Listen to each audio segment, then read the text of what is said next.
You are now listening to the Hunter's Advantage podcast. We preserve the history and sport of hunting through curious conversation and action-packed hunts, as well as offering you tips and strategy for more successful hunts.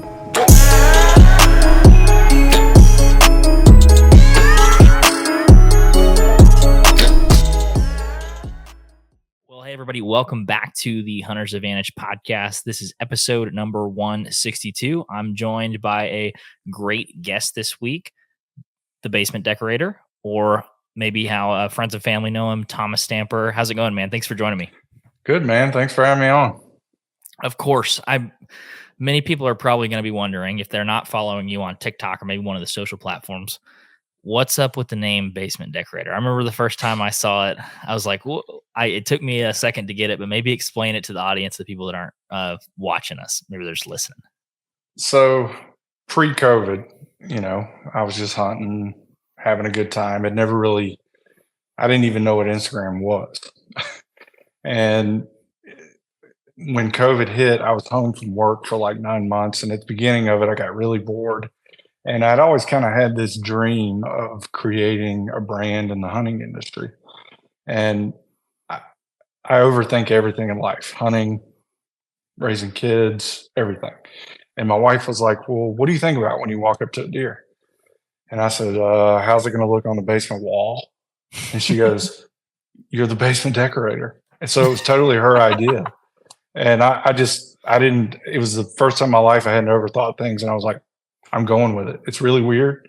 People are not going to understand it at first, but I went with it, and I've had a lot of fun with it. So, well, when you're on a podcast and you see 5 or 6 big bucks in the background in the basement, it makes a good amount of sense.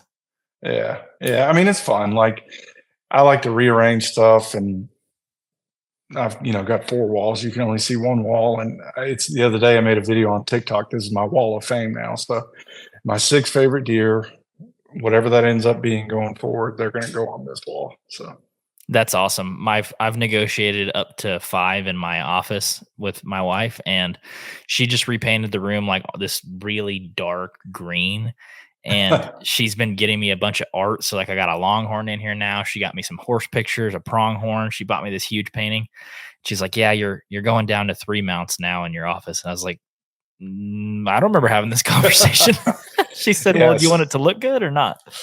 Well, and I've had people over the years, I caught fire on Instagram when it first started. I gained like 2,000 followers within a month. And I was like, this is easy. Like, I don't know why people always say this is hard. And I had people try to get me to change it to the decorator. And because they were like, I don't have a basement. And I'm like, look, and we're inclusive with all walls. So it doesn't matter if you have a basement or not. I get it, dude. You're wealthy. You got stairs in your house. I get it. Yeah. Well, that's awesome. Well, a lot of folks probably know you from, at least if they've interacted with you from our page, is the turkey hunting competition that we did this last spring. How many birds did you end up getting? I know you ended up getting the biggest one, but how'd your turkey season go? So we're allowed to have 2 birds in North Carolina. It was the only state I hunted. And I got 2, I tagged out in 4 hunts.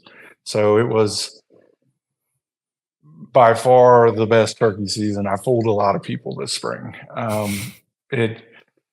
do not consider myself a great turkey hunter. It's something that I think I'm still very much learning how to do. And it's the thing I've always said about turkey hunting. It's either the easiest thing you've ever done, or it's the hardest thing you've ever done. There's really no in between.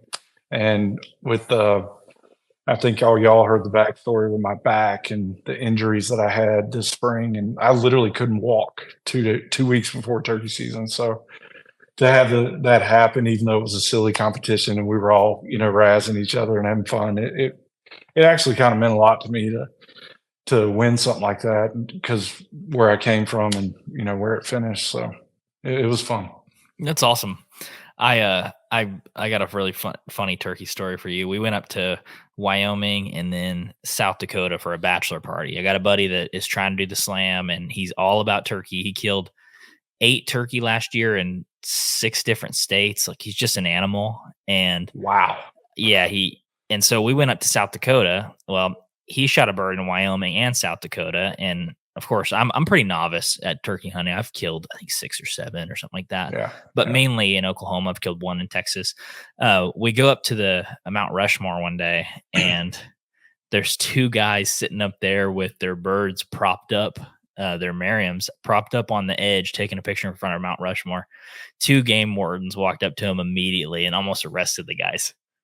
I imagine that's illegal, right? You're probably not allowed. Very illegal. Yeah, I mean, you're probably not allowed to get anywhere near that. So, it, No, uh, so have you ever killed a Marion?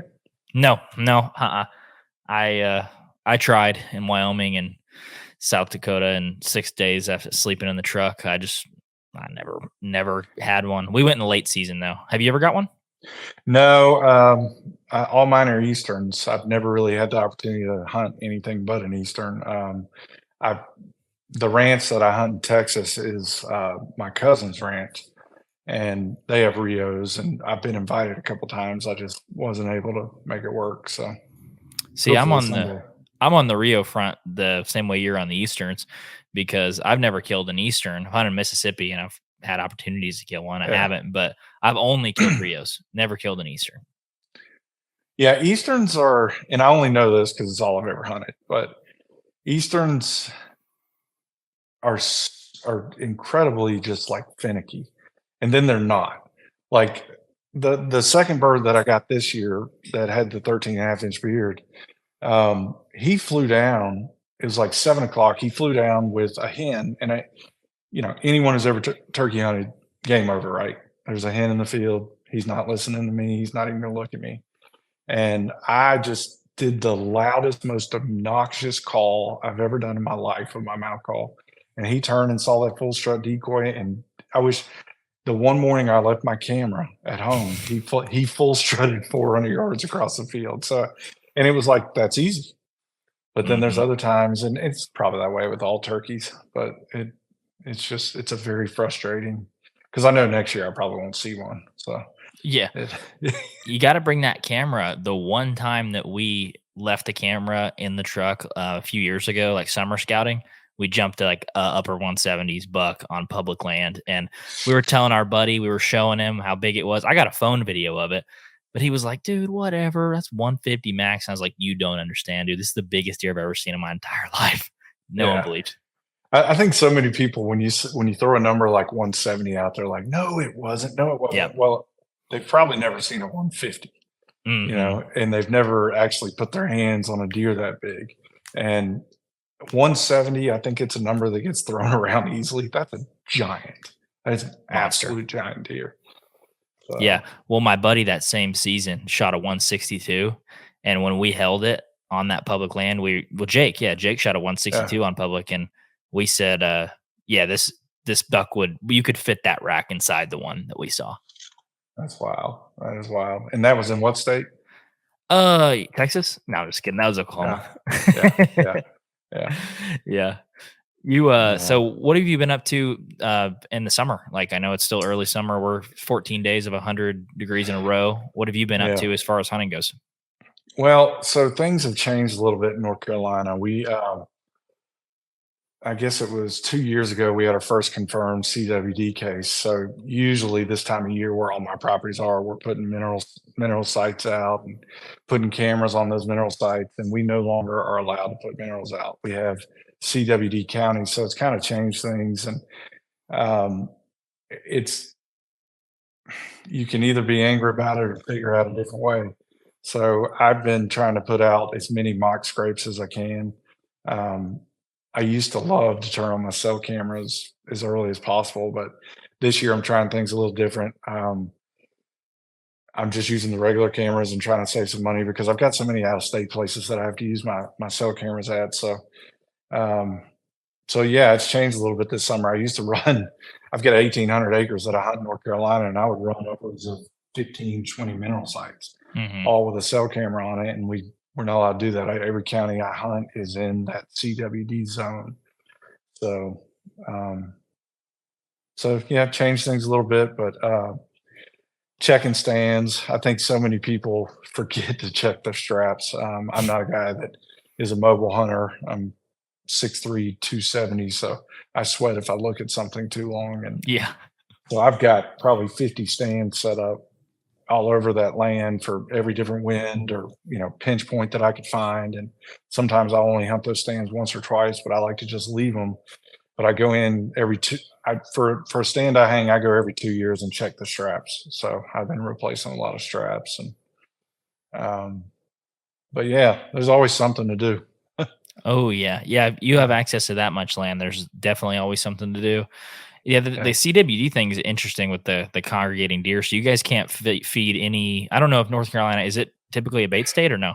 Yeah, so it's really weird. Like you used to be able to use minerals and bait all year long. And what they did was for the CWD counties, they've changed it to where you can only bait and put minerals out from September 1st to January 1st during the season.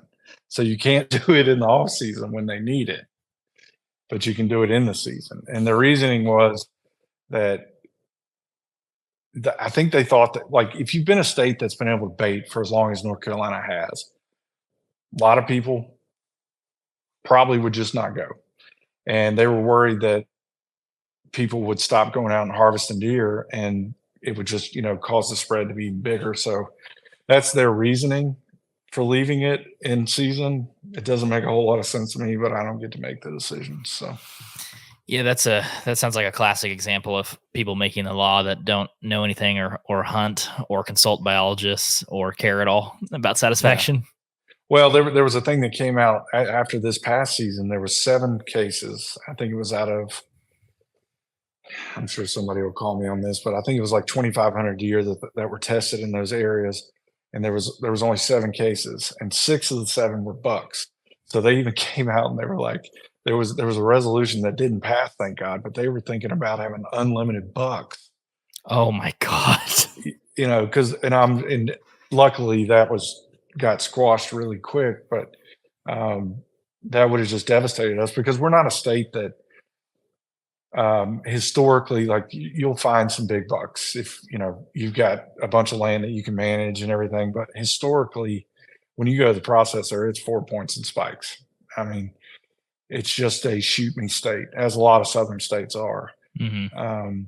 It's gotten better over the past couple of years, but when they talked about doing that, I was like, it's going to set us back forever if they do that. So thank God they didn't.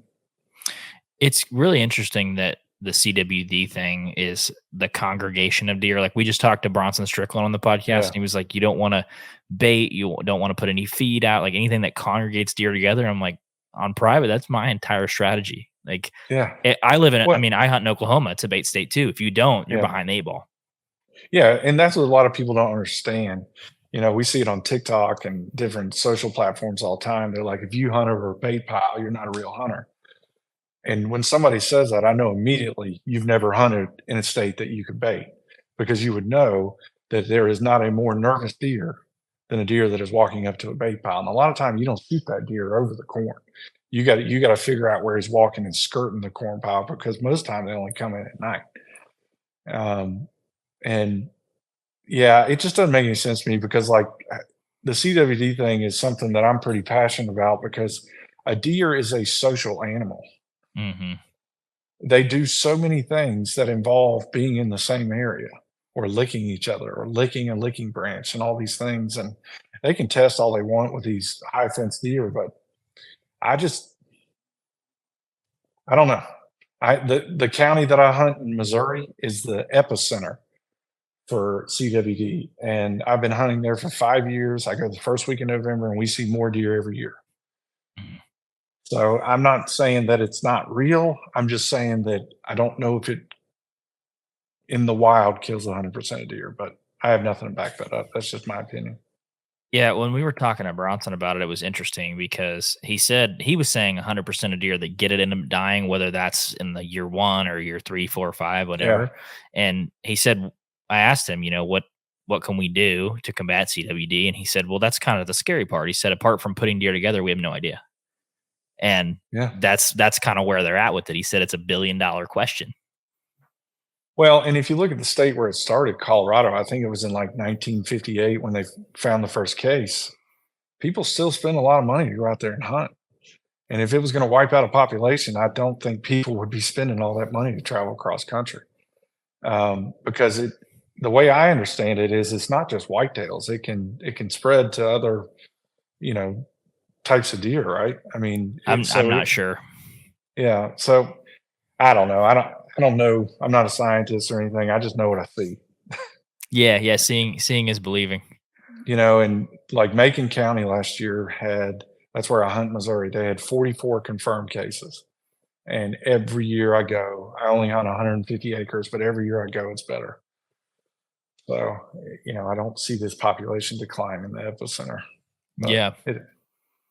So you're originally from North Carolina. I assume you hunt there quite a bit, just because it's fun to hunt close to home.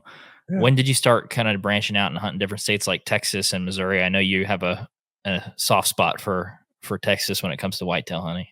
it's heaven on earth.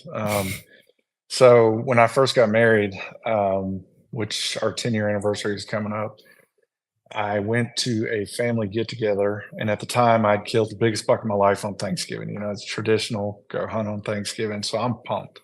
And I show up, and I'm all excited, and I'm showing off the pictures. And my wife's cousin's husband sees the picture, and at this time, we didn't know each other that well, and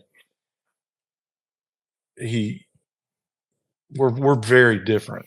Um, and we're still trying to feel each other out. And he goes, "That's not a big buck."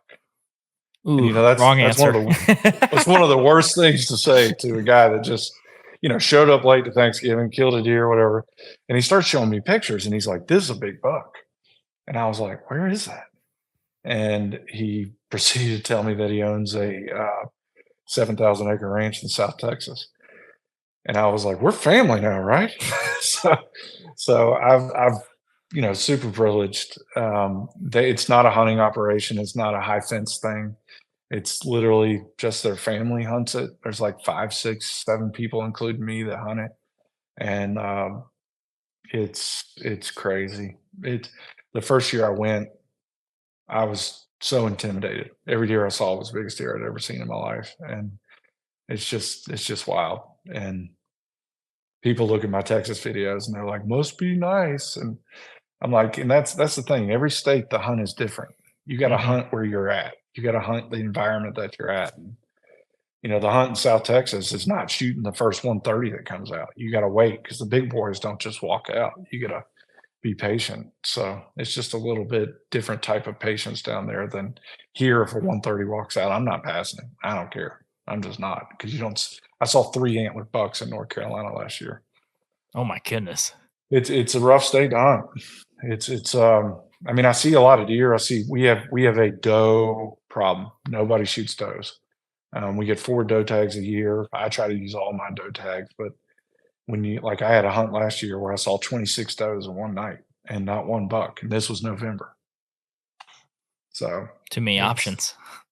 yeah, yeah. I mean, guys at a bar, if they got 300 chicks around them, 2 dudes there, they don't have to work very hard. Going So home with somebody. yeah, yeah. So uh, that's how Texas started. Missouri actually kind of came out of Texas. One of the guys that my cousin is friends with um, was down on a hunt, and I'm the type guy in hunt camp. It doesn't take me long to start picking on somebody, start making fun of somebody, razzing mhm. things. And I didn't know what this guy thought of me. I mean, I was just laying it on him. He has red hair, nothing against redheads, but So easy, does my easy, dad. It's kind of funny. yeah, easy thing to go after. And find out he owns 150, 130, 150, whatever it is, acres in northern Missouri. And he invited me there for the first time 5 years ago. And that place it's incredible because it's just, we go for the first week in November every year. And I've never seen a rut like that. It's insane. I mean, you just see deer chasing and literally killing themselves, running so hard after does. I mean, it's incredible.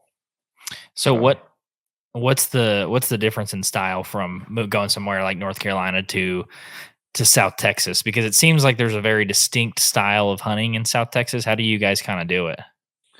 so in Texas, they have tripods that have been set up for years on many. I don't know what the technical term is, but the long lanes, because it's nothing but mesquite. So you're not Yeah. like finding a tree and hanging a stand. I think there's one place on the whole ranch where you could maybe try to do a hanging hunt, um, but the rest of it is just mesquite bushes everywhere. So we will set up blinds. We'll set up. We'll get in the tripods, whatever. The first few years that I went, I rifle hunted, and then I really started getting into bow hunting, and it adds a whole new element because you can throw corn out 400 yards away, have a 300 Win Mag, and have a giant walk out, and he'll never know and fall over. Hmm. And that was fun in the beginning. But to get a deer and have that many bucks around you at 20 yards is something. Because like last year, it took me forever to get a shot on the deer that I wanted. So really, the hunt in Texas is just being patient, knowing that yes, there's a 145-inch deer in front of me, but he's probably a 2-year-old, and not that they're super strict about that or anything, and I can pretty much shoot what I want, but, I don't try to kill big bucks to pound my chest or get recognition from anyone online. For me, it's an internal competition, and I just wanna be able to walk in my basement and say, "Hey, I beat that," or, "Hey, I beat that." I'm a super competitive person with myself, Hmm. and have never been someone that really cared what other people think. Um, so it's fun. It's a content heaven. Like you get scrapes, you get like we had bucks fighting like 10 yards in front of us, killing each other. Mm. And you just don't see that anywhere. And then like in North Carolina, the hunt is you got to hunt more than everyone else. We usually have 3 or 4 days a year where you have a chance to kill a buck.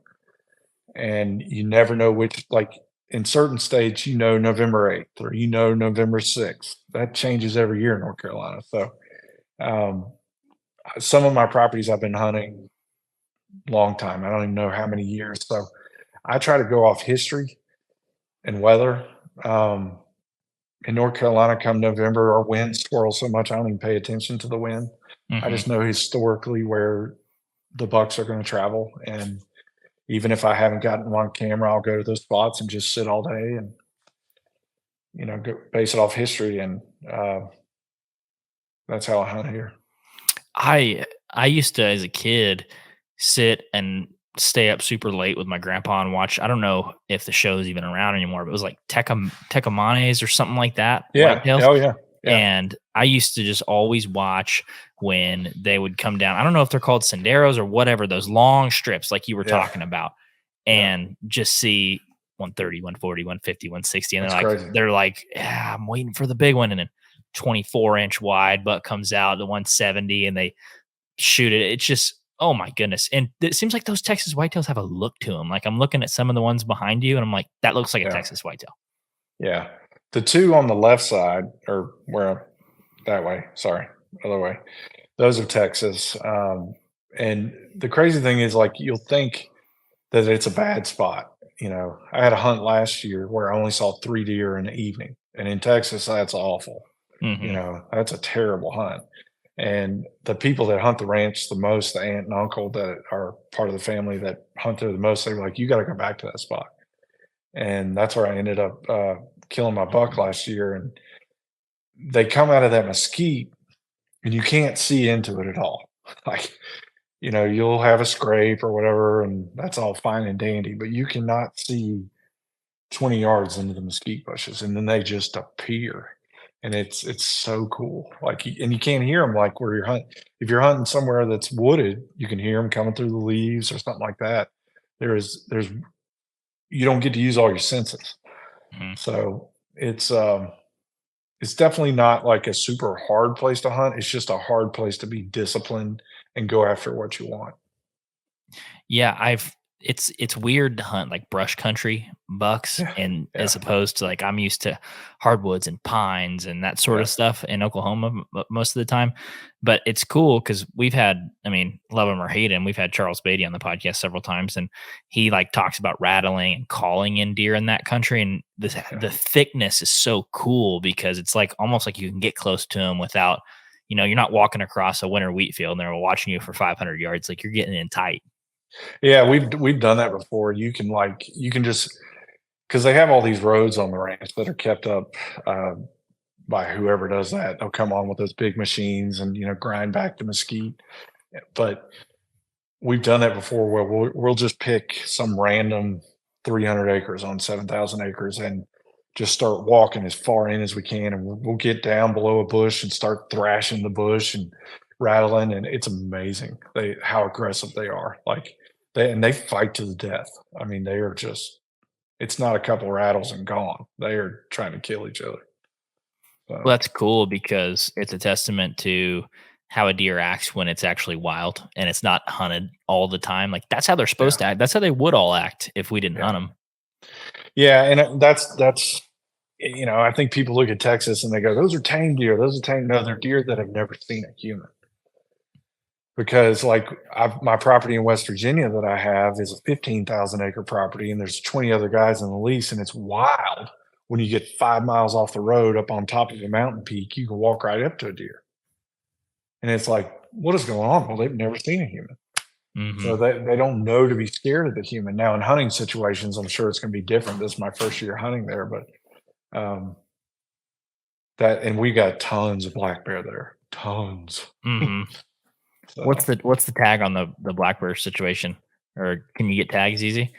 yeah, I think, out of state, which I think it's like an extra $150 to get a black bear tag, Hmm. and you can hunt them, however you want. So we've got like feeders, and it's a bait state, so we have feeders and everything set up. The tough thing up there is they destroy everything. West Virginia has such a high black bear population that even the residents have to hang all their trash real high, and uh, I mean, they eat cell cams for breakfast. So that's going to be something that I'm going to have to figure out is how high up the tree do I need to hang it? Because everyone up there says they think they hear the click because every camera has a click. Because I thought they would smell it, so I was like, I'll just spray something on it and Hmm. get rid of the smell. But they said they hear the click and just go mutilate everything. So The guide that we I just got back from that black bear hunt like we were talking about before the podcast. The guide that was up there with us, he was we were like, "Hey, let's see some good trail cam pics of black bear." He goes, I don't have any." We're like, "Why?" He said, yeah, "I got so sick of spending $150 on a camera, and a black bear yeah. would walk up with one single nail and poke the camera and break it." He's like, "I can't stand those bastards." Like he got so mad It's talking funny about it. because like people that have never hunted black bear, we look at it as like this epic hunt. And when you talk to people that are around black bears all the time, they don't just dislike them; they damn right hate Yeah. them. I mean, and it's weird because like any animal that I'm going to hunt, I see it as I don't know. I was taught right, to respect the animal and everything. But gosh, you get around those people that are around black bears, they don't respect those animals at all. They freaking hate them. And No. not to say that's right, but it but I've never had $1,000 worth of stuff mutilated either. So Yeah, when we were hunting up there, the guide was just telling us that when they go and replenish those bait sites, that's when they see like they'll scare them off of them, and they'll be like, "Okay, yeah, that's about a 250 or something like yeah. that." That's how they end up finding them. So what do they put in those bait sites? I hate even verbalizing. After I shot my bear, I got to ride around with the outfit, and I got to set up a new bait site with them, and it's like it's so terrible.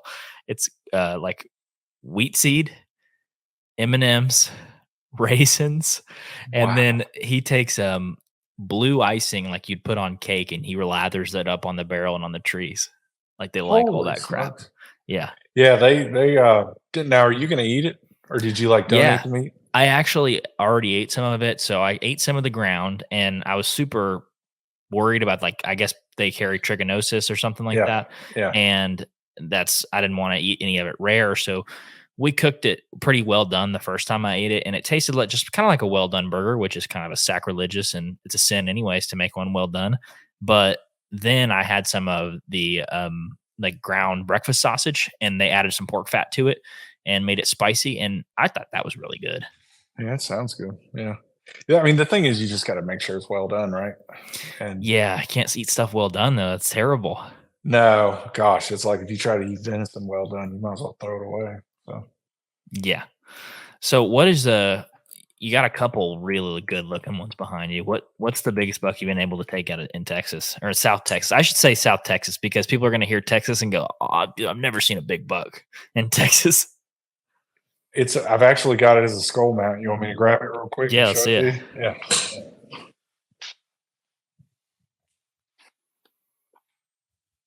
All right.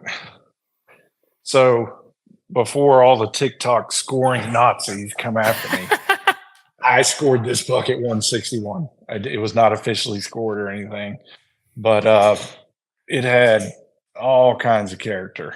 Wow, that's a cool buck. He's fairly, make sure, Oh fairly yeah. wide. The crazy thing was he had probably 6 to 8 inches broke off here, but he Hmm. had tons of mass. And um, I actually saw this deer the first morning that we were there, and we're there for 5 days. I was like, I don't want to be done the first time, which anyone who's a good whitetail hunter, you don't do that because you never know if you're going to see that deer again. And the next morning, I was filming for a buddy of mine, the guy that owns the Missouri property, and we were probably a mile and a half away from where I was the first morning. And the deer walks out, and I knew who it was immediately because all night I was tossing and turning, like, why did I pass that deer? That's the biggest thing I've ever seen in my life. What do you think? I mean, just that internal battle of a hunter, or as a hunter. And he did the coolest thing, and I will never forget this. Deer walks out. We were gun hunting that year, and he goes, "Give me the camera." And I was like, "Why?" And he was like, "You need to shoot that deer." And he gave me the rifle, and I shot the deer, and it was good, clean, ethical kill. He fell right over, and it really taught me something that day because I was kind of the thinking, from what you've learned and what you've seen in the woods around other hunters, that I have never seen a hunter give a deer away like that. And to this day, I'm extremely grateful because it was just such a cool moment for us. Mhm. And we almost doubled up. He passed a giant after I shot that one. Um, but I got him on camera a couple days later. He got a really good buck. So, Oh, that's but awesome. Yeah, yeah, it's easy to get kind of caught up in the outcome of what's going on. And yeah, I've talked to my wife about it quite a bit. It's like if I got 10,000 acres tomorrow and just the best hunting lands ever existed, but I didn't have anybody to share it with, it would mean nothing. It really that's a good would. point. That's a good point. Yeah. Yeah, I think we talk about it all the time about the social media aspect and everything, and it's all about look at what I've done. And so many people, including me, sometimes you forget why you're out there. So much of hunting is about, for me, it's my mental health. For Hmm. me, it's just enjoying and seeing things in the woods that I don't ever get to see, and it's really the only place I feel at peace. And when you get caught up about, I got to get this buck, I got to get this buck, I got to get this buck, you miss the true wonders of the woods. And that day, that really showed me something, and I'll never forget that moment. Isn't it cool? Every time you look at a deer, it takes you back immediately. Like I'm Oh yeah. reliving that moment right now on this podcast. Like it's the most. I don't know where my keys are right now, but I can see that very vivid. Yeah. Yeah, it's one of the reasons that every time I shoot a good buck, they're like, "Oh, you shouldn't shoulder mount that deer. It's a 120-inch deer." And I'm like, "Yeah, but I want to remember it the way that I saw it." And Yeah, I pay a very pretty penny for every shoulder mount that I have, and I have some European mounts too. But seeing that deer every morning, I look at it, I'm like, "Whew, that was awesome. That yeah, was awesome." yeah. It's great, and I have no idea what my family's going to do when I die. Oh, there's I guess I'll supply a lot of Cracker Barrels, but one thing I like to do is I like to write on the back, the wood part, where it happened, what happened, that way, hopefully I'm around forever. But if I'm not, and my boys keep some of the deer, they'll know the story on the back of it. So That's a good point. I think that's the ultimate reason on why I enjoy filming so much and the storytelling aspect of it, because I know there's going to come a day where this is going to end and I'm not going to be able to do it anymore. yeah. And I want to be able to, just click on YouTube and be like, oh, let's watch this again. Let's go. This is awesome. The Hunter's Advantage podcast is powered by Out on a Limb Manufacturing. Out on a Limb is a family-owned company based right here in Oklahoma that makes tree stands, saddle platforms, climbing sticks, and so much more. Christian, I have a quick question. What's that? What bites down harder, a hippo or an alligator? No idea. It's a trick question. The Ridge Runner 2.0 bites harder than both of them. But all jokes aside, we use these products all across the land on public or private. These help us get into any tree we want and hunt where the deer actually are. Most men go to the grocery store for their meat, but these products help you go to God's grocery store. I have used the Out on a Limb Ridge Runner 2.0 and the Shakar sticks for the last few years hunting public land bucks, and I've actually shot several bucks out of this setup.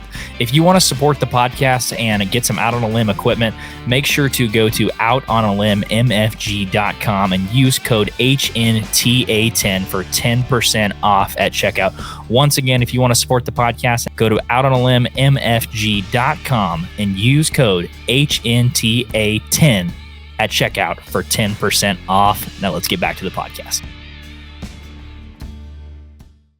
Yeah, I don't know if they count when you watch your own video, but I know no one watches my videos more than I do. Oh, I watch my stuff all the time. Yeah, I mean, it's just fun. Like, you can be having a bad day at work or whatever, and you're just like, I don't really want to hunt, but I can't. But I can watch a hunt. Mm-hmm. And it's fun. My son went to school one day and he was like, my dad has a YouTube channel. I think I have 300 subscribers on YouTube, and most of my following is TikTok and Instagram. But he was so proud to say that. And if I never get another subscriber on YouTube, I don't have to, because hearing my son be proud of that was a really cool moment.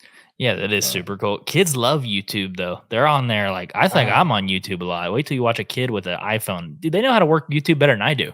Oh, it's ridiculous. Like, have you ever seen Dude Perfect? Oh, yeah. I swear they got famous off screaming, but my house is just a loud scream all the time. We're actually going to see Dude Perfect in North Carolina this weekend. So, oh, nice. Yeah. So we'll see. That'll be super fun. Hopefully, I mean, maybe not for you. It'll be fun for the kids. Yeah, he's gonna have a blast. But, so, do you feel like when you get to go hunt in Missouri, was that your first true like Midwestern experience with a whitetail? Yeah. Like I've always. My mom tells the story that when I was 5 years old, we'd drive past the field, there'd be a deer, and I'm hanging out the window, almost falling out the car, staring at the deer, and it didn't matter if it was doe, buck, whatever. Missouri was a flame that got lit that I hope never gets put out, because it's just like, I've even thought about buying land there, and I can't move there. But that's something I want to do before I die. I want to own my own land. And I'm like, why would I buy it here? I want to be somewhere where it's like I see it as real hunting, because the deer, you still have to mind your P's and Q's. You still can't do jumping jacks up in the stand, but they do give you a chance, and you get to see what I believe whitetails are supposed to act like. And the body size, the first evening I ever hunted in Missouri, I had a doe walk by that I had to pull my binoculars out, even though it was 30 yards, because I was like, where's her antlers? I mean, it was the biggest freaking deer body wise I'd seen. It was a 200-pound doe. Mm-hmm. And I've been fortunate enough to kill 2 bucks in Missouri. The first one was about a 265-pound deer, and then last year it was 256 pounds, and just massive animals. Yeah. And extremely tough. Gosh, they're tough. Oh, those Midwestern deer are just different. The biggest buck I've killed live weight was like 230. This last year, 7.5-year-old buck in Oklahoma.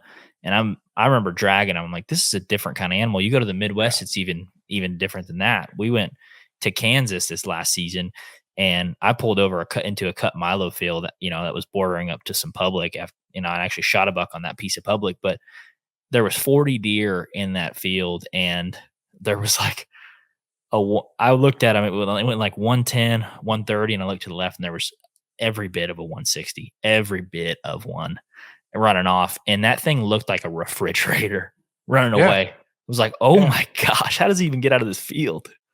And the cool thing about hunting in the Midwest is you don't have a down period. There is no time where you're like, I really need to look at my phone, or I really need to do this. If you're there November 1st through November 16th, you better keep your head on a swivel, because they can come running out of anywhere. And that's the best part about the Midwest is every time you're, say, northern Missouri, Iowa, Illinois, anything like that, you have a legit chance to see a booner. I mean, you really do, because they just come out of nowhere. We had a deer on my buddy's farm 2 years ago that we knew was a 3-year-old. And the year before, as a 2.5-year-old, he was probably 140 inches. Well, he blew up. So my buddy shot him when he was 140. Did not make a good shot. The deer survived. The next year, we get pictures. We can see where the wound healed and everything. He blew up to, we were guessing 165, 170. Well, October 9th, we got a picture of him, and we were super stoked. I mean, he was starting to, blow up a little bit, just looked like an absolute giant. And I was like, man, he's a 3-year-old. I mean, it's your farm. What do you want to do? And I said, he's got the genes to be a 200-inch deer someday. But, they're in a place where they have a, youth rifle, and now they just extended rifle season to 3 weeks. But he decided he was going to hunt them. And there was no way I was shooting that deer. I didn't care. I told him, I said, if I see this deer, I'm not shooting him. I said, because it's your farm. You've put in all the hard work, all the food plots, all the bean fields. I mean, he just has it immaculate. Well, we never got a picture again after October 12th. And this just shows how ruthless nature is. So we go to Texas that year. It was the year of COVID. He tested positive. He was not able to come. So he had to stay home. So he missed the Texas trip. So we get a text on the way to the airport, leaving Texas, and he goes, oh my God, I found him. And I was like, what do you mean you found him? And he had found him. He was just out of range of a camera. We had a cell camera over there. A regular camera on the other side of the field. So he pulled it, and the buck was locked up.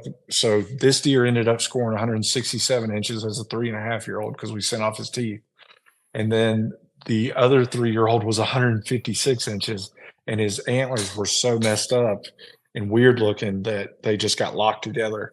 And they had pictures on this other camera for 3 days of coyotes swarming around the deer. The one buck had killed the other buck, and the coyotes were swarming. You could see it on the trail camera. It was the most gruesome thing I've ever seen. And they just kept coming in and nipping in his hindquarters till they finally took him down. And that's why when people come after hunters, I'm like, you don't get it. Like, I know you shoot your bow a lot. Mm-hmm. I shoot my bow every chance I look at it, because it's not a, hey, look at me, I made a great shot. I owe it to the animal. I owe it to the animal to be perfect. And when I make a mistake, get perfect again. Because their death out in nature is ruthless. So if we're going to take that animal, we're going to feed our family, we should give them the most graceful, peaceful, perfect death, I think. So nature's undefeated. That's how every one of them's going. Yeah. I mean, they don't have a good death at the end of their day. I mean, it's a coyote, or it's, maybe it's CWD or EHD. I mean, freeze to death. Yeah. It's crazy. So yeah, Midwest is, I've got 2 points to Iowa now. So I'm 3 years away from that quest. Nice. After Point Creep this year, it'll be 4. Yeah. That's how it keeps going. Yeah. Yeah. So, do you still have that picture of that coyote doing that? I do. Maybe you Well, can let's send it. see. Maybe I won't show it to people on the Yeah, pod. yeah. Maybe you can say I No, want to. It's terrible and yeah. it's disgusting, but it's intriguing too. That sounds nuts. Yeah, it was really sad because, like, we named the deer Achilles because he had shot it the year before and it was fine. Hmm. And usually when you injure a deer, it affects their antler growth, and it just didn't. He blew up. Um, and we knew without a doubt because his pictures as a 2-year-old, real skinny neck, tight chest, 100% a 2.5-year-old. And then when we sent off the teeth, we were just shocked. We were like, I cannot believe that deer was actually 3.5 because he was so big. We're like, maybe we're wrong, but Yeah. um, it's just that's the area. I mean, he's about an hour from Iowa. So Okay. He's getting real close then. There was yeah. a buck last year that was on one of my buddy's places, and his neighbor ended up killing as a 4-year-old, 184-inch typical as a 4-year-old. And I was talking with my buddy, and I said, "Are you going to pass that deer?" Because my buddy's a freak, like Yeah. 150-inch buck on public land in Kansas. He's like, "I want to shoot one bigger." That was a 3-year-old. Like he's thinking about age on public land too. I'm like, "Good for you, man! Like you're a really good steward." But Yeah. I asked him, "Is he going to pass that deer?" And he said, "Yeah, absolutely." And he ended up talking to his neighbor, and his neighbor was like, "I'm not." And he said, "Well, if it lives on me, so if you're going to be that guy, I'm going to shoot it." Yeah. But his neighbor ended up killing it, 184-inch typical, and they lived there for decades. Like, you ever seen a deer like that? He said, "I've never seen a deer like that." He said that is a 200-inch typical as at 5 years old. That's crazy. It's nuts. Yeah, we had another deer the year after that. So one of the guys that hunts with us in Texas, who's friends with my cousin, is related to Mark Drury. So it's crazy. We'll be in Texas, and it's his uncle, and he's like texting him, and hey, how old do you think this? Because Mark hunts in Texas also, but his cousin is Matt Drury, and he lives in Missouri and hunts in Missouri, and we had a deer the next year that was probably close to 200 inches. I mean, he had his G3s had two points coming up, and they were both like 10, 11 inches tall. And I sent the picture to Matt, and I said, "How old do you think this deer is?" He said, "At least 5.5." I mean, he was a tank. I mean, he probably would have been close to 300 pounds. I mean, he was a monster. And we don't know if anyone got him. We never heard anything about it. He was actually on a cell cam as I was walking to the stand the first morning where I was going to hunt. And I don't know if I spooked him out or whatever, but what would you do in that situation? If you're walking to a stand and you've already made your mind up, it's got the right wind, it's November, and something dings on your phone and it's the buck you're after, are you backing out or are you going in? Throw your phone away. That's Yeah. I don't know. I was Yeah. talking with Adam Hayes on the podcast yesterday or 2 days ago about something like that, situation like that. I said that's the reason I also hate cell cameras, because it makes me want to check. Is he there right now? Is he there right now? Yeah. I would have known that 3 years ago. I'd have been like, well, there he goes. And I kind of want to keep some of that element in there. I don't want to be like, oh, was he there 5 minutes ago? I try not to do that, but it's really hard not to. Yeah. Very hard not Yeah. to. I set up my cameras. I set them up to send once a day to save battery life till about the middle of October. And then I switch it over to instant sending.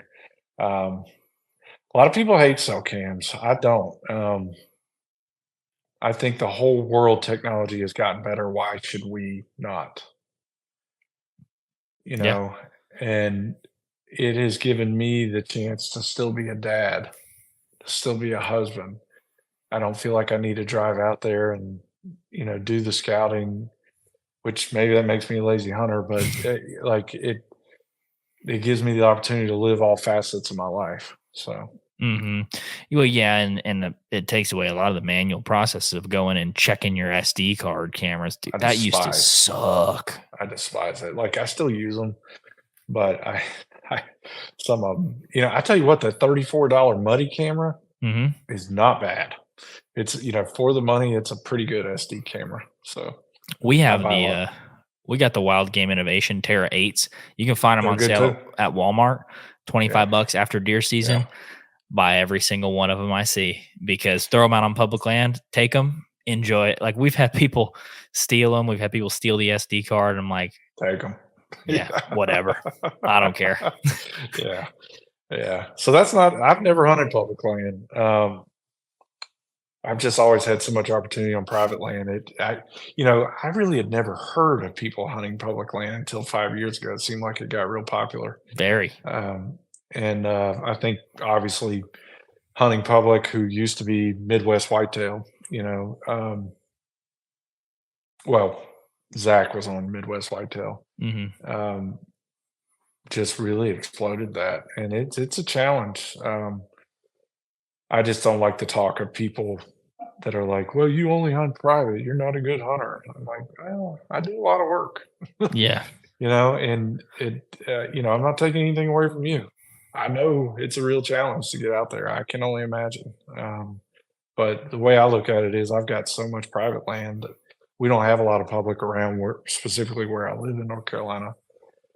I just don't think it's right of me to be trying to do something out there and take it from a guy who doesn't have the opportunities that I have to be out there hunting. Not that you don't have every right to be out there, but when there's only 1,400 public acres and 30 trucks there, they don't need another guy out there. So. Yeah, it's interesting. I probably hunt public 80% of the year, but I have some really, really good private. And it was funny because last year shot one buck on public in Kansas on the ground.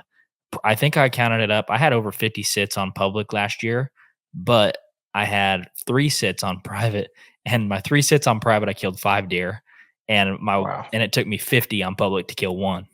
And now there were some deer that were passed in there, but I was like, but what it public also allows me to do is not go in and hunt my private pieces when everybody else is. Yeah. Yeah. Pressure is everything. If you're on a place too much, they disappear 100% of the time. I don't care where you're hunting in the country. If you ever hunt it, they're gone. Yeah. And, I've never, looking at y'all's platform, I've never felt, because I followed y'all for a long time before we were ever on this group text thing with TikTok and everything. And I have never watched y'all's stuff and felt like y'all were pumping your chests or anything like that. It just seems like 2 all-American boys out chasing a dream and hunting. And I've always respected y'all's platform. So thanks. I really appreciate that. I mean, there is, hunting is so much just being out there and getting lucky and enjoying it. And I'm like, it's nothing to brag on. Everybody's circumstance is different. Everybody's relationships are different. Like I'm just, I don't know how you can't be happy for people and try to help other people out. That's just the way I am. I mean, every opportunity that I have, is because of other people throwing me a bone. So it's hard to. I don't know if you saw. Did you see sorry, I didn't mean to cut you off. No, you're good. I don't know if you saw the story this year of the deer that I was chasing called SpikeZilla. Did you ever hear about that? Yeah, that was a monster. Yeah, so crazy deer. Was that North Carolina, by the way? Yeah, that was North Carolina. Booner. And I hunted him so hard, way too much. And it was a cat and mouse game. I had an amazing food plot, best food plot I've ever planted, where he was hanging out. And I'll never forget that morning, December 15th. I'm out there and I hear cow. And I just knew, because he was on camera for like 4 hours the night before. I mean, just wouldn't leave the food plot. So I was like, it's going to be very hard to get into this food plot, but I got to go. And I guarantee I bumped him off the food plot. He got shot. I'm probably 300 yards from the property line. There's a guy that has 20 acres who I don't know. I've never told this story, but I will tell it on your platform. There we go. The story told to me through somebody else who I'll leave unnamed was that it was a 7-year-old out hunting by himself, and that it was his first deer that he had ever killed. So immediately I went from, oh my God, I can't believe it. I've put so much time and effort. It had gone completely viral. Like, it's so many views. Yeah, every video I posted had millions and millions and millions of views. And so I went from, I'm chasing the deer to I just wanted to glorify the deer. I just wanted a picture of the deer. I wanted to go over and just see them. Well, so I'm told that a kid who was 7 years old hunting by himself, I make this video that gets 5 million views about how I am not jealous. I am extremely happy for this kid. And I meant it. I meant every word I said. I asked if I could come see the deer through the contact I knew the people that were over there. And they relayed that I could not. And immediately I was like, okay, well, it's their right. It's their deer. I didn't own the deer. I was just chasing the deer, probably talking too much about it. But it really broke my heart because we used to have a culture in hunting where you shot a deer and you rode around town for 3 hours with the tailgate down. Mm-hmm. And if anyone wanted to hear the story, you pulled over on the highway and you told them the story. You showed your deer off to everyone. And we have such a culture now where everyone hides the trail cam photos, where everybody, thinks that if they show a picture to somebody, then they're going to come trespass. And they might. But I still like the old days of when it was a community of hunting and we could celebrate together. And the part that I have never told is I later found out, and I never put this on TikTok, that it was not killed by a 7-year-old. It was an actual adult that took the deer. And I don't know the reason for the lie being told. Mm-hmm. And, it was not my deer. But that put a sour taste in my mouth. Because I was just like, why is there a story being made up? Like I was going to, for that kid, I told the guy, I said, tell him I want to pay for the mount. Oh, I said, that's awesome. if it was truly his first deer and he has no idea what he's just done, like this is one of the most viewed deer in the country. And not that matters to anyone, but as a good gesture and as for me to have closure with this deer, I want to pay for the mount. And they wouldn't let me come see it. And I just was like, damn, we've done this to ourselves as hunters because everybody just thinks that everybody is out to get them and steal their deer. That's one thing I've loved about our text chain that we've had is I have seen none of that. Like when one of us got a turkey, we were all congrats. We were uplifting each other, and I look forward to deer season. But I just hope as a culture we can get back to that. Where I agree. When I shot my first deer in 2005, which is a while ago, but I was 8 when I shot my first deer, and I remember going for the first several years to check-in stations. You had to go into a check-in station. There was, first of all, nobody had cell phones. So we go to the check-in stations, and I remember going and being so pumped up because I'm like, all right, I got a doe. I almost wanted to shoot a deer just to get to go to the check-in station because I'm like, I know somebody's got a big one. And I just wanted to go up and hold them and see them. And now it's like, well, I don't want people knowing where I shot that, when I shot it, what I shot it with, where my place is. It's like, well, that's ridiculous. And I'm not saying that's wrong because I do the exact same thing. Mm-hmm. I just think that, we glorify certain things. And I do not think that you guys were glorifying Charles Beatty. I think that you were, in a way, telling a story that is historical. Like that was a huge thing back in the day. And I like how y'all told the story of that. I by no means thought that you were glorifying poaching or anything like that. I did not take that from that episode. But I do think that there's several platforms on TikTok or other places that are like, hey, it's funny. I trespassed. I took somebody else's animal that they worked hard for. Mm-hmm. And not that the person who owns that land owns that animal, but they have taken time away from their family. They've taken time away from their job, their life, whatever, to make that land theirs. And when you go out and steal that, it's wrong. And all of us are just scared that people are going to do that. I mean, how many times have you seen a trail cam photo and said, don't show that to anyone? I don't send it to anybody I don't trust. So never. Yeah. So, it was fun though. Chasing that deer. I just hope he has a son. I mean, he was probably 25 inches, just 1 point each way. And it was so funny on TikTok. People are like, it's not a spike. It's a 4-pointer. I'm like, oh my God. So what? Yeah. Have you ever seen, I think his name's Riley, maybe that's his name. There's a guy I'm Facebook friends with that shot like it looks like a world record 4-point, like SpikeZilla, like you were saying. I think it's like 80 or 70 or 80 inches as a 4-point. It is a Wow. monster. I mean, very similar to the one you shot, and he shot it in Kentucky and got it mounted. And I've been friends with him on Facebook ever since. And I go back here once in a while, just look at that deer. I'm like, dude, this is nuts. That's so See, cool. a lot of people don't realize you get 4 mass measurements no matter how many Still, points the deer has. So, like, if a deer is truly a 25-inch spike, but he's carrying tons of mass up, you can total up a pretty good score on that. And not that I don't know. Do you score? When was the first time you scored a deer? oh my gosh, it's been, I don't know, probably 5 or 6 years ago. I didn't even really understand scoring until 5 or 6 Same years thing. ago. Same thing. I mean, I had killed many, many bucks and didn't even think about it. And then this whole, it was like a wave came, and everyone was like, "You got to score your buck," and it is fun. I enjoy doing it, but I do it for, like I said, an internal challenge.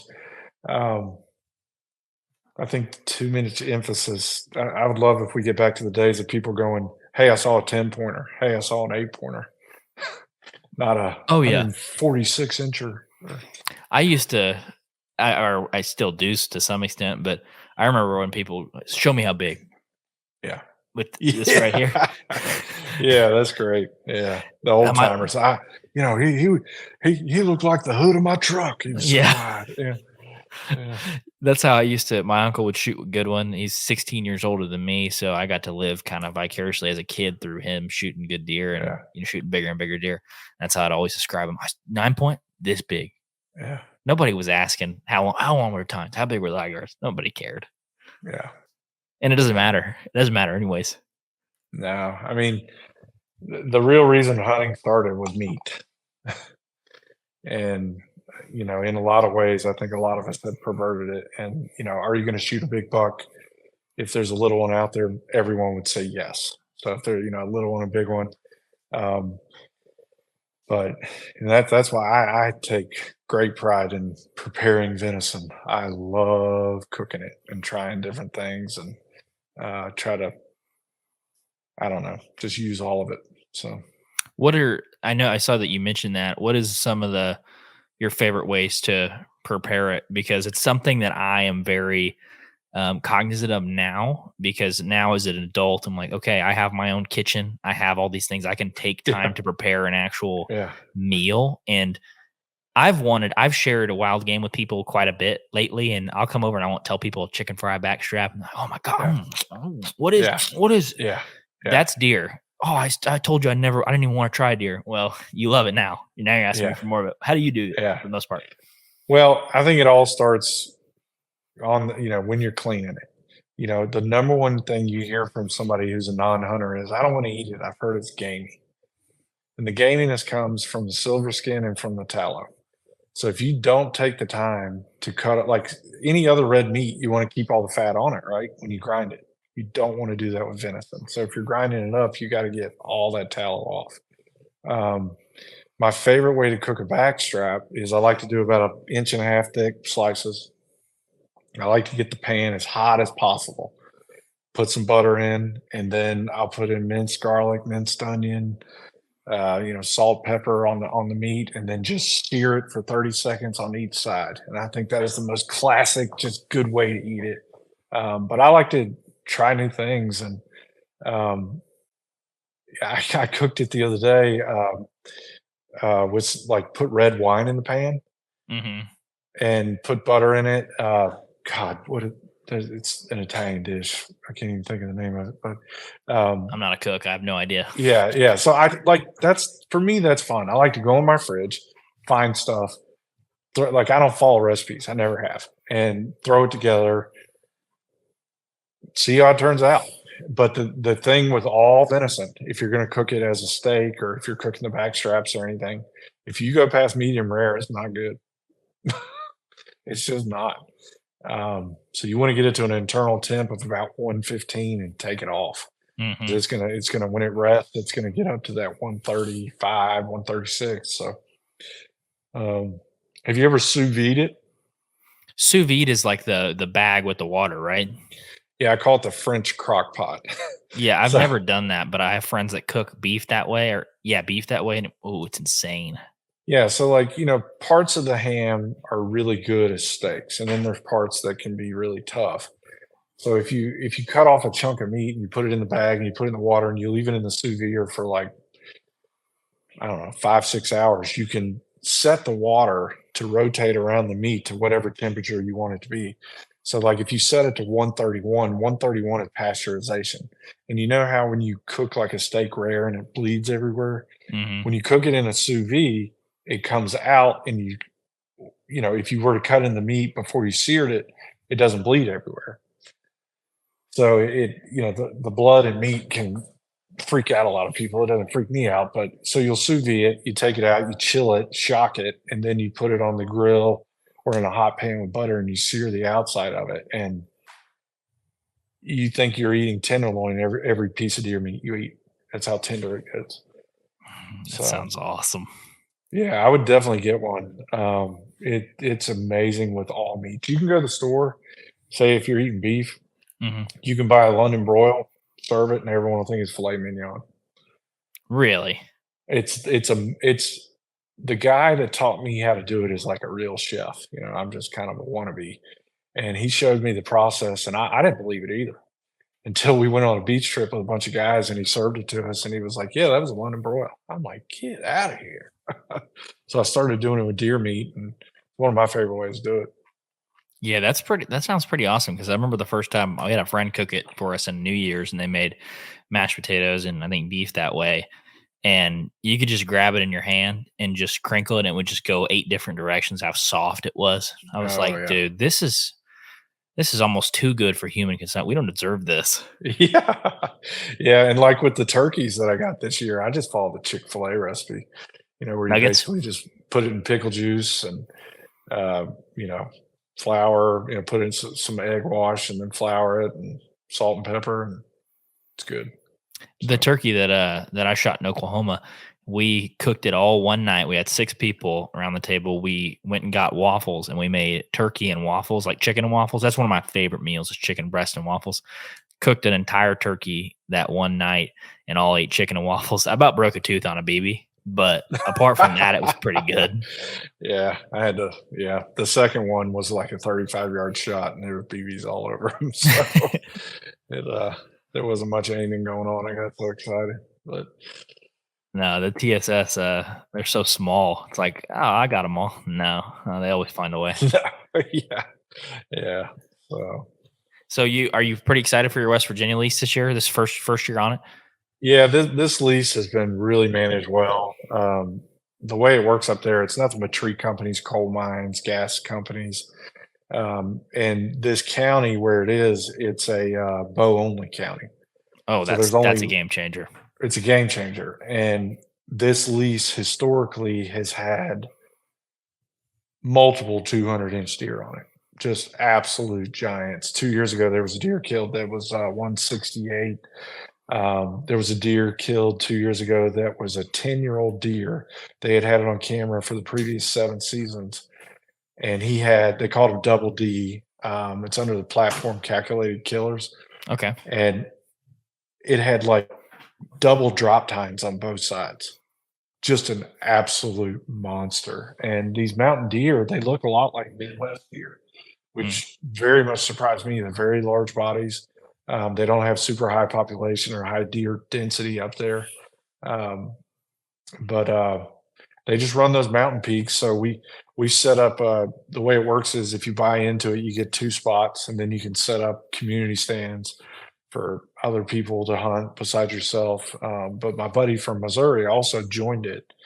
So he's flown in a couple times this year, and it's about 3.5 hours from my house. And we've got all our 4 sites set up, and we found this one place on top of the mountain that was just grass. It was like thick woods, and then there was grass, and there was just bench roads that were all intersecting at this top point, and there was scrapes and rubs and just sign everywhere. And I was like, "We're putting a stand here."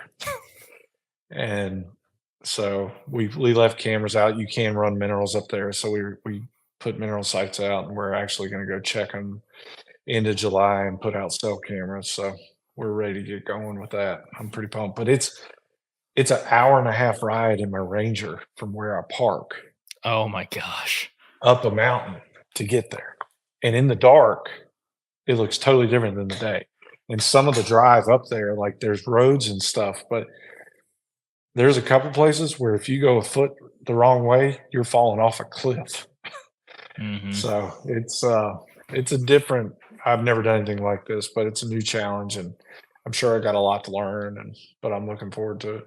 So are you guys gonna just do like a deer camp up there when you go hunt? Are you gonna get way back up in there and just camp or what? Well, there's a hotel that has worked a deal with this hunt group for years, and it's not like anything special. So this is kind of close to where like the Hatfield McCoy riding trails are, and they've worked a deal. It's like $60 a night for a 2-bedroom Oh, hotel, nice. and it's 20 minutes from the lease. So with all the black bears up there, I would not feel good about. I mean, it's we've already seen it on other. We don't have cell cams out, but a bunch of the guys do, and it's crazy how many black bears there are. So I fully expect I'll at least get a chance at a black bear this year. So That'll be so cool, especially Yeah. if you can hunt whitetail and blacktail, or sorry, whitetail and black bear in one spot. That's Yeah. money. yeah, so I'm looking forward to it. I've never really hunted with bears. I've got a couple places in North Carolina that I've had 1 or 2 on camera, but I've never seen a black bear in person. Mhm. So it'll be interesting to see what my emotions are because that animal can kill me. Yeah, But we'll see. they're such cool animals. I mean, the one that I shot, you'd think an animal that big would make ruckus. A squirrel makes more noise than a black bear does. And it makes me wonder if I've ever had one come by that I've never seen. And you shoot one and you realize on those paths, they're so soft. And in Yeah. the pines and stuff, I mean, I don't know about in the hardwoods and the other leaves, but in the pines, it's just like a ghost. Just I heard the only reason I saw my black bear coming was it was like 80 degrees and I heard him just going. That's crazy. Did it? Yeah. Didn't you say that it got up on the platform Yeah, next? yeah. It walked underneath me and it walked kind of behind me, and I was in my stance ready. And I'm like, I know where he's going to come. I'm not going to turn around. He's just going to go right up this. And then all of a sudden, I just hear his nails hit the wood, and I was like, what the hell's that? And I turned around Dude. that fast, just real quick, because I was like, he's not getting up in the tree with me. Yeah. And his hands are one's on one step, one's on the other, and he goes like that. And I was like, we sat and stared at each other for just a few seconds, and I could tell they have super small eyes, real good smell, but super small eyes. And I could tell him squinting, like, what is that? And he just stepped back down, like, I don't know what that was. And it freaked me out. Dude, that is wild. Did you have a pistol? No. Or no, it was Canada. Yeah. Yeah, no, I didn't have anything. Oh, wow. After I shot what- him, I was like, please come get me. I don't want another one trying to get in the tree with me. Yeah. I mean, seriously, like you're like just out in the middle of nowhere. No one's close to you, right? No one. Yeah. So what was it like fishing there? I mean, was Incredible. it just Incredible. and did they fillet it up or did you fillet it up and y'all cook it at night or Yeah, we had me and Peyton didn't actually keep any, but we had 2 more guys in camp that caught 4 or 5 pretty good ones, and they filleted them. And the water there is so crystal clear, like the clarity's so good, you can see so far down. And the pike, when you catch them, they just feel so healthy in that water. And we ate them, and it was just like the most buttery, crispy, smooth meat that I've ever had in a fish. It was like twice as good as catfish, and I love catfish. And it was delicious. Pike was amazing. We didn't catch any walleye. Really? Yeah, but pike was incredible to eat. It was really good. That's crazy. And y'all had a wild trip there too, I heard. Yeah, amazing. Yeah, it's good. We drive to Missouri and it's about a 16-hour drive, and going's fine because you're so pumped to get there. But when you're coming back, especially if it's a year that you didn't use your tag, oh boy, it's a long trip home. Get me home. Oh, it's rough. Last year when we got done, the last night hunting, I had the bright idea of just driving through the night and not stopping at a hotel. And by the time we got to West Virginia, there was 3 of us in my truck. I mean, my head was like hitting the window, falling asleep, and we were very lucky to get home alive because we were all just crashing, but we were stupid men and we had to keep going. So Yeah. Though that's what me and Peyton did on the way home. We drove 31 hours straight and we just switched. We would go 4 hours switch, 4 hours switch. When you don't know what day it is, you've been driving so long, you're just like, get me out of this truck. Get me home. Yeah. That is wild. You start to get envious of the guy sleeping in the passenger seat. You're like, screw you. Wake up. You need to be here with me. Well, and you just you think about, it's like if you go hunting and say it's a real slow hunt and you don't have cell service, you start thinking about things that are just crazy. Mm-hmm. While you're out there. Yeah. So, that's right. Well, I know it's past 9:30 your time. I had a lot of fun doing this. Thank you for coming on. We'll definitely do it again sometime, especially when you're hunting that West Virginia lease. I'm sure you're going to get into some stories. And if not, we'll definitely have you back on anyways. But for folks that want to connect with you, watch your stuff, and just keep up with what you're doing in the fall, where's the best place for them to do that? So I'm on Instagram. It's at Basement Decorator. On TikTok, it's at basement_decorator. My YouTube page is just Basement Decorator. And then I'm also on Facebook, Basement Decorator. So we keep it, by we, I mean me. I don't take myself serious. I think so many people take hunting they make it a job. This is something I do for my mental health. It's my great passion. I hope that I never lose it. Men, marry a woman that'll support you in this. I see so many men that love to hunt that never get to hunt. And it's because of a choice they made a long time ago. So find a woman that'll support you and understands that you need this. And I'm lucky to have that. And my wife is very supportive, and it sounds like Christian has the same thing. So, but yeah, I'm on all those platforms, and I've had a blast, Christian. Thank you for having me on. Of course. Thank you guys so much for checking out the Hunter's Advantage podcast. If you enjoyed the episode, make sure to leave us a rating and review on Apple Podcast, Spotify, YouTube, or wherever you listen to the podcast. Thank you guys so much, and we'll see you in the next episode.